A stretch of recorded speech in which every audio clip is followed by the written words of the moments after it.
Minasan konnichiwa. Bonjour tout le monde. Aujourd'hui, nous nous intéressons au meilleur ami de l'homme, le chien.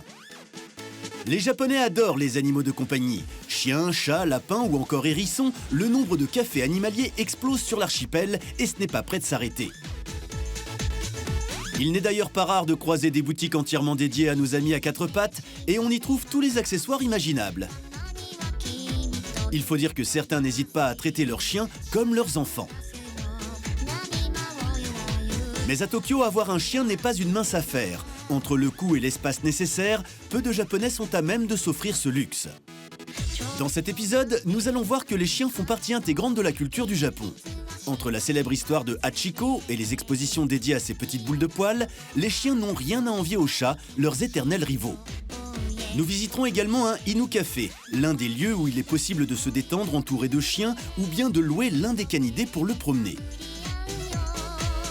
Préparez votre laisse et votre nonos, le toutou japonais c'est tout de suite dans Asie Insolite.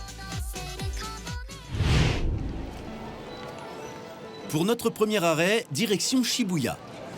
C'est juste devant la gare que se situe la statue du célèbre chien Hachiko. Durant 2 années, Hachiko avait l'habitude d'attendre devant la gare tous les jours à la même heure que son maître rentre du travail afin de faire le trajet en sa compagnie. Mais lorsque ce dernier mourut sur son lieu de travail, son chien qui ne l'avait jamais vu revenir a continué à l'attendre, tous les jours, durant près de 10 ans, en face de la gare de Shibuya.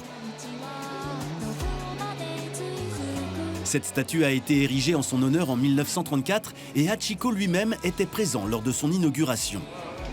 D'ailleurs, chaque année, au mois d'avril, se déroule une cérémonie en hommage aux canidés et le lieu est aujourd'hui un point de rendez-vous pour les couples qui souhaitent se jurer fidélité.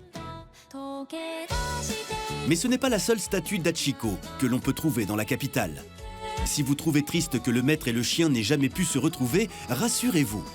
En 2015, une nouvelle statue a été érigée à l'université de Tokyo à l'occasion du 80e anniversaire de la mort de l'animal. Celle-ci représente Hachiko et Ueno enfin réunis.